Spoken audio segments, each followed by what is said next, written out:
భారతదేశ real estate చరిత్రలో marketing రంగంలోనే కనీ విని ఎరిగిన విధంగా 196 ఎకరాల మెగా ప్రాజెక్ట్ని అడ్వాన్స్ బుకింగ్స్లోనే లాంచింగ్ 10 days ముందే without site visiting without launching 196 ఎకరాలు 100% స్ట్రైక్ రేట్తో క్లోజ్ చేసిన కంపెనీ.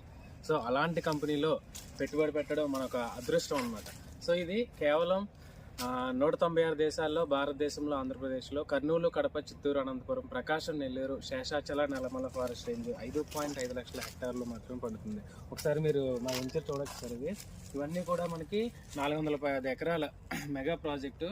ఇవన్నీ కూడా 3 years ప్లాన్స్. ఒకసారి మా డెవలప్మెంట్స్ చూడండి, మా డాక్యుమెంట్స్ చెక్ చేయండి. మేము ఇచ్చే డాక్యుమెంట్స్ కానీ, డెవలప్మెంట్స్ కానీ, కమిట్మెంట్స్ కానీ, మన దగ్గర ఉన్న పర్మిషన్స్ కానీ, లైసెన్స్లు కానీ ఏ కంపెనీకి లేవు. ఎవరైనా ఇస్తున్నారు అని మీరు ప్రూవ్ చేస్తే 22 సెంట్లు 8,50,000 ఫ్లాట్ ఫ్రీగా మీకు ఇస్తాం. అది ఓపెన్ ఛాలెంజ్ చేసి చెప్తున్నాం. గజం వచ్చేసి 795 రూపాయలు. 22 సెంట్లు 8,50,000.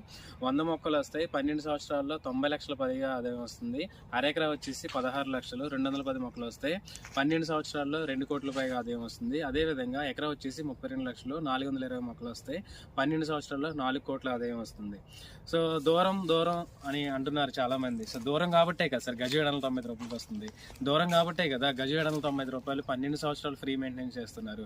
దూరం కాబట్టే కదా 12 సంవత్సరాల్లో 9 లక్షలు పెట్టి 8,50,000 పెట్టి ఇన్వెస్ట్ చేస్తే 90 లక్షలు వస్తుంది. నేను రాసిస్తాను సార్, నా ఆధార్ కార్డు ఇస్తాను, పాన్ కార్డు ఇస్తాను, బాండ్ పేపర్ మీద నేను రాసిస్తాను. మీరు పెట్టిన పెట్టుబడికి 12 సంవత్సరాల్లో 90 లక్షలు ఇస్తానని చెప్పేసి నేను రాసిస్తాను. అదే దూరం అంటున్నారు కదా. మీ లోకల్లో, మీ సరౌండింగ్స్లో ఇన్వెస్ట్ చేయండి. 9 లక్షలు పెడితే 12 సంవత్సరాల్లో 90 లక్షలు వస్తాయని చెప్పేసి మీరు రాసిస్తారా? నేను రాసిస్తాను. Open challenge. దూరమా దగ్గర అన్న విషయం కాదు సార్. మన దగ్గర ఎంత అమౌంట్ ఉంది, ఎంత ల్యాండ్ వస్తుంది, ఎంత ప్రాఫిట్ వస్తుంది, కంపెనీ జెన్యూనా కదా అని చెక్ చేసుకుంటే మనం సక్సెస్ అవుతాం.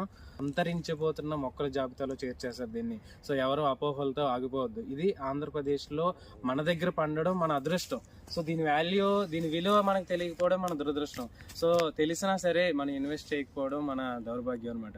ప్రపంచ నలుమూల దేశాల్లో ఈరోజు మన వైపు చూస్తుంటే మనం మాత్రం ఇంకా ఇల్లీగల్ స్మగ్లింగ్ అని చెప్పేసి ఆగిపోతున్నాం సార్. ఇది China, Japan, Malaysia, Singapore, Thailand, Cambodia దేశాల్లో దీని ఒక అదృష్టంగా భావిస్తారు. లక్ష్మీదేవిగా పూజిస్తారు. మన ఇళ్లలో పిల్లలు అయితే మనం సారిస్తాం కదా. టేకు మంచాలు, రోజువుడ్ మంచాలు, ఫర్నిచర్ అని చెప్పేసి వాళ్ళు ఎర్రచందనం మంచాలు, ఎర్రచందనం ఫర్నిచరు, దేవుని బొమ్మలు, విగ్రహాలు, ఎవ్రీథింగ్ మన ఇంట్లో స్టీల్ ఎలా యూజ్ చేస్తామో వాళ్ళు ఎర్రచందనాలు అలా యూజ్ చేస్తారు. మెడిసిన్స్లోని, వయగ్రా టాబ్లెట్లోని, న్యూక్లియర్ పవర్ రియాక్టర్లో కూలెంట్ ఏజెంట్ కింద కూడా యూజ్ చేస్తారు. అపోహలు వేయండి, ఎర్రచందనం మీద పెట్టుబడి పెట్టండి. మీ పిల్లల బంగారు భవిష్యత్తుకు బాటలు వేయండి.